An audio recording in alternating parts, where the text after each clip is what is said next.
Okay, so remember what a tissue is. We talked about this in chapter 1, where the smallest things in our body are just a whole bunch of atoms and elements, right? We're made up of carbon and hydrogen and nitrogen and oxygen and other gases and metals and liquids.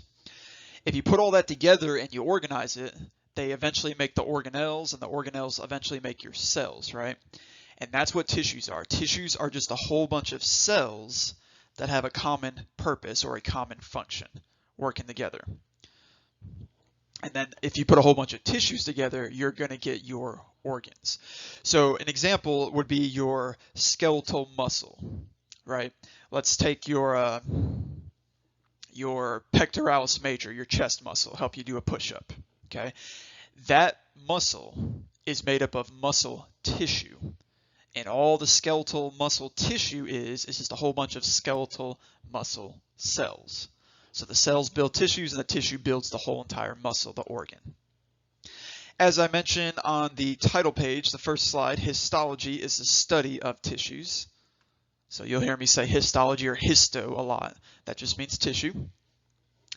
And within all these different types of tissues, we're going to have actual cells, living cells, that display all the characteristics of life, such as reproduction and metabolism and responsiveness, all those things we talked about.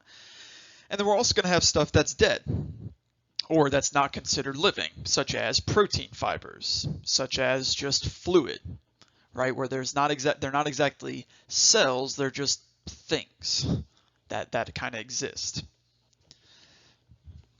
So the non-living part of the cells is what we call the matrix. Or excuse me, let me backtrack. The non-living part of the tissue, cells are living, right? If you have cells, they're alive. The non-living part of the tissues, or the non-cell stuff, is called the matrix. And the matrix is basically just this kind of water for the most part. Sometimes it's more of a jelly-like substance, or in the case of bone, it's really hardened, but it just depends on what tissue we're talking about. The matrix is just where these cells are living, where they're hanging out.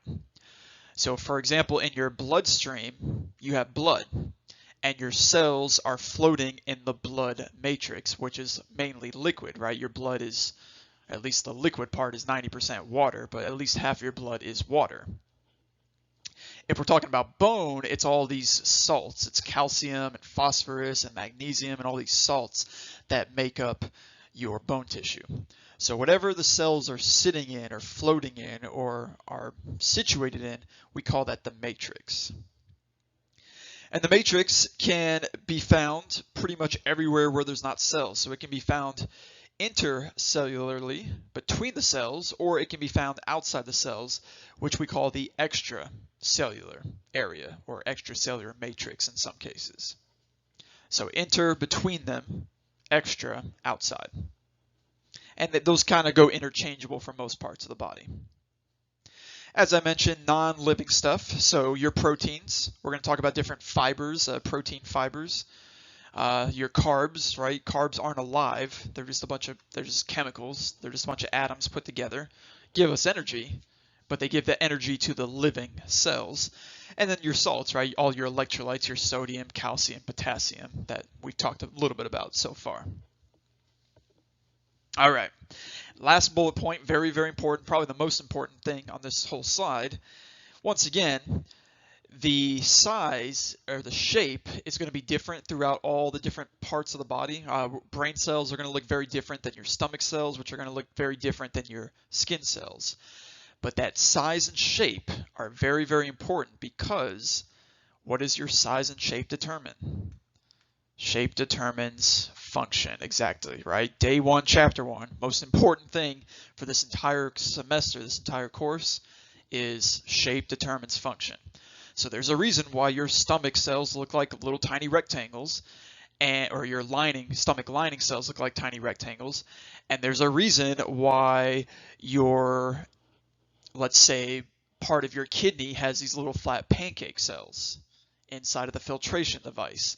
There's a big difference between a flat cell and a rectangle cell, and there's a big difference between your stomach and your kidney. So very, very important. Shape determines function.